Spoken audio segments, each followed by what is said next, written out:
A few weeks ago, I saw Excel, the gum brand, do a pop-up at my university. They were giving out packs of gum during exam season to help with stress relief. I took one, but it's been sitting on my desk for weeks, and I don't feel the urge to chew it at all. And when that realization hit, I thought back and I realized I actually haven't chewed a piece of gum in years, and I haven't really been noticing gum being as popular as before either. Why is gum being positioned as a wellness product? Is that really why people chew gum? And if we were to make gum popular again, what's the actual winning marketing strategy? So after digging deep into decades worth of chewing gum's history and marketing, I found something interesting and I'd like to share it with you. So where did all the gum go? Let's start with present day. We're living in the golden age of wellness anxiety. We're dropping hundreds of dollars on red light therapy masks, buying overpriced strawberry glazed skin smoothies, and even paying money to learn how to breathe properly. Collectively, Americans spent $480 billion on wellness in 2024, and the industry is racing towards a valuation of $8.5 trillion by 2027. So here's the puzzle. Why is chewing gum, a product that companies promise delivers stress relief, focus, and oral health benefits, not more prevalent? The scientific case for gum is solid. Chewing increases alertness and sustained attention by 10%, and there's consistent evidence it reduces stress as well. By every rational measure, gum should be thriving in our optimization-obsessed culture. Instead, I think it's dying. In 2020, gum sales collapsed by 33%, and even now, they're still 32% below 2018 levels. Mondelez sold off Trident, and Fruit Stripe quietly ceased production in 2022. The companies who are still in the game are desperately pivoting. Mars Wrigley is repositioning gum as a mental well-being tool, and startups are flooding the market with functional gums containing caffeine, probiotics, and teeth whitening agents. I think none of it is working. Here's what I think is happening. Gum is trying to win a game it was never supposed to play. Gum was never supposed to be a wellness product competing with meditation apps and probiotic supplements. Gum was rebellion you could fit in your pocket. It was the thing that your teacher told you to spit out, but you still tried to hide. The thing that made you look cool in the back of the classroom that you'd offer to your crush to spark a conversation. Here's the caveat though. I think now is actually a perfect cultural moment for gum to make a comeback if it remembered what it actually was.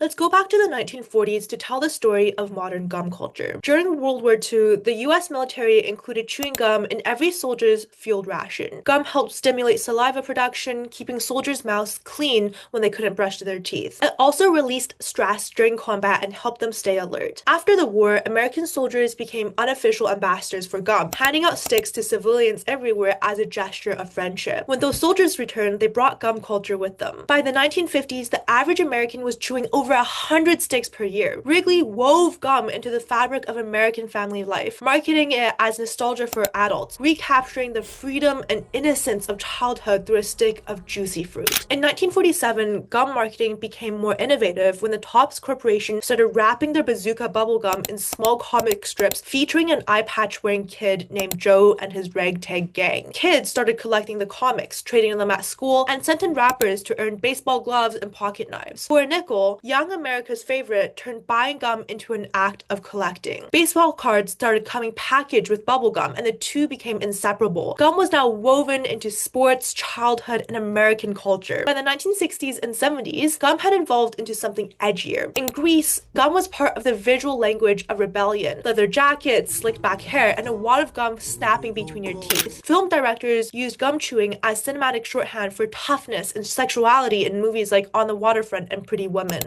Stop fidgeting. Get rid of your gum. I don't believe you did that.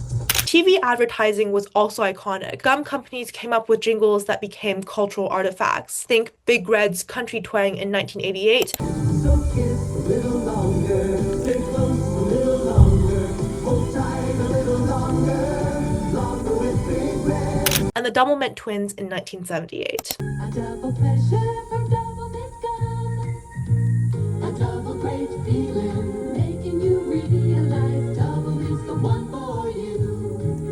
Yet there was an inevitable decline. Between 2010 and 2014, gum sales dropped 11% and volume plummeted 20%. Trade publications reported that historically recession-proof gum was an unprecedented decline. Companies scrambled with desperate innovations such as 50-cent 5-stick packs to win back teenagers. And losing that demographic was a real warning sign. The percentage of teenagers who chewed gum at all fell 16% compared to just 8% for the general population. This mattered because because the industry's own research proved that if you chew gum as a teenager, you'll chew it as an adult. Instead, Gen Z was chewing sour gummies, and millennials were switching to mints, which grew 20% in the same period that gum dropped 20%. The cultural symbols were shifting too. Gum had been the accessible rebellion of the 20th century, but by 2015, teenage transgression looked kind of different. Gum wasn't edgy anymore, and there were fewer symbols of rebellion overall. Meanwhile, health-conscious consumers were reading ingredient labels and discovering gum contained plastics like PVA and PE, the same stuff that you can find in glue and plastic bags. The biggest blow, though, to the industry was the pandemic, where gum sales tanked 33% in a single year. People attributed it to masks and social distancing, eliminating close conversations where bad breath mattered. Online grocery delivery and self-checkout lanes killed the checkout counter too, so for a product purchased 65% of the time on impulse, that was fatal. Most of the industry decided to surrender. Mondelez sold off brands that had been household names for generations. Fruit Stripe, which has been manufactured since 1960, quietly stopped production in 2022. The major manufacturers who stayed decided to pivot to wellness, which is where things got really desperate. In early 2024, Mars Wrigley launched their biggest rebrand in years, Chew You Good. The campaign repositioned Orbit and Extra as essential everyday chewing companions that deliver a refreshing and unconventional me moment for consumers in an increasingly chaotic world. The centerpiece was 5 short films called Mind Mouth, which were quirky vignettes about embarrassing inner thoughts that pop up at bad times. They positioned the solution as chewing gum to quiet your anxious brain. Excel installed mood monitors at Canadian universities where students could scan their emotional state and get recommended a mood-boosting gum flavor. The marketing agency behind this explains, gum has always been this thing we chew to be outwardly more confident or attractive to others, but it gets really interesting when you think about what gum can do for you inwardly. But I don't think it's working. The public is not a fan of the Mind Mouth ads, and if you look at the Instagram pages for Excel or Hubba Bubba, they're trying to associate gum with a certain lifestyle by posting pictures of the product with gym fits, beach days, casual hangouts. The aesthetic is clean and aspirational, but ultimately generic. You could swap the gum for protein powder and the posts would work exactly the same. Gum is trying to compete in the wellness market where it will always lose to the products specifically designed for wellness. And the gum startups that have popped up over the past few years took this idea even further with product functional fixes, with Halo Gum promising to attack and destroy problems in teeth, True Gum touting plastic-free ingredients, and Greco Gum selling premium mastic for chewing from Greece. Beyond industry decline, gum also importantly lost something very, very crucial: brand loyalty. In the past, people were loyal fans of a specific type of gum. People loved Stride or 5 Gum, and whatever brand they reached for was an outward expression of who they are. Today, gum is a commoditized product where consumers are reaching for whatever has the highest value, best taste, or is the easiest to access. No brand has a differentiated position anymore because none of them are embedded in consumer culture. But I think this is where the really exciting opportunity is now. While gum is dying trying to become a wellness product, culture is moving in a direction that's perfect for gum companies to capture. We're in the middle of what people call the great exhaustion. Young consumers are craving real-world interactions because they're burnt out from social media's always-on, relentless performativity. Travel companies and nightlife venues are already launching phone-free experiences, and digital detox is being positioned as the ultimate luxury. At the same time, there's widespread rejection of AI slop, the generic algorithm-generated content flooding every single platform. It all looks the same, sounds the same, feels the same, it's tiring. Consumers are gravitating towards brands that can clearly articulate who made something,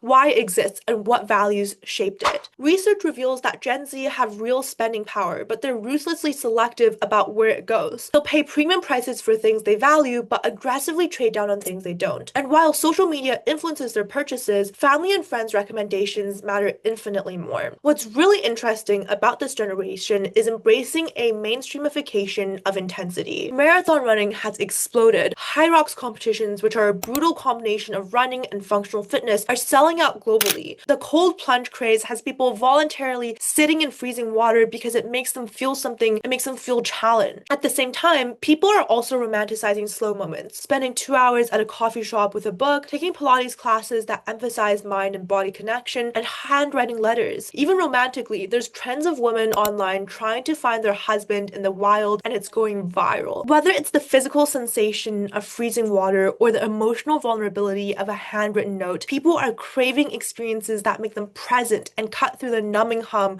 of digital life. I think there's this three-step strategy for a gum company looking to play into the culture and truly captivate consumer attention. First, initially stop chasing the non-believers and instead double down on those who are already faithful. The market can be split into two distinct groups, and most people fall on an extremity. There's obsessive chewers who go through multiple packs a week, and gum-averse people who simply don't have that habit. Most brands are wasting resources trying to convert the latter group through functional messaging, such as gum freshens your breath, it improves focus, it whitens teeth, hoping it will magically create a habit. In the short term instead though, I think brands should focus on people who already chew obsessively and build emotional loyalty with them. Make these people devoted to your brand specifically and not just gum generally. But that requires standing for something bigger than fresh breath. If you look at any successful brand, they believe in something greater than all of us. I think for gum, that should be related to something about the power of real conversation, being present, and human connection. Second, gum should start showing up in places where that community actually congregates. Partner with the intensity movement that's already mainstream. Give it to athletes in between workout sessions in preparation for high rocks, or give it to the ultra marathon runners who are using it to stay present during mile 80. Brands should work with phone-free experiences and sponsor the events that are actively rejecting the always-on culture. Make gum the opposite of optimization culture. It's not making you better, it's making you here. This directly plays into Gen Z's values: authenticity, intentionality, and in-person connection. Young people are already paying premiums for experiences that feel real, and gum can be the small, accessible version of that. And finally, the last part of this three-step plan is to make gum social again. The first two steps show brands how they can create organic brand ambassadors. People won't just buy your gum for themselves, they proudly pull it out and offer it to others. That moment when someone extends a pack is a micro endorsement for that brand, but it only happens when the company represents something that says something about the consumer. In order to gain new market share, we need to make gum social again. Companies should leverage the most powerful marketing channel that exists: peer recommendation. When someone offers you a piece of gum, three things happen. 1, you trial the product risk-free. 2, you associate it with a social moment. And 3, you're getting an implicit endorsement from someone you trust. This is gum's secret weapon, but brands need to be intentional about designing for it. Packaging needs to encourage sharing. Think about how awkward it is to share an Excel gum versus a piece of 5 gum. Then, place gum in the place where these social interactions actually happen. Partner with quick service restaurants to sell in their checkout lanes, or even give pieces of gum out for free, like the fruit candy you see at Asian restaurants awaiting you after a meal. Place it in coffee shops, co-working spaces, and gyms. The goal is to shift gum from an impulse purchase to a habit that's part of social routines, essentially making gum social currency again. People are excited for the gum that they love to come back in style. Brands need to pay attention to the culture right now and embrace what gum is. It's a moment of presence in a world that never stops. It's a social ritual in an era that craves real connection. And I think whichever brand does this won't just grow. They'll define what gum means for the next generation. The question now isn't whether gum is a declining category or if it still has a cultural moment left. It's which brand is bold enough to actually unwrap it.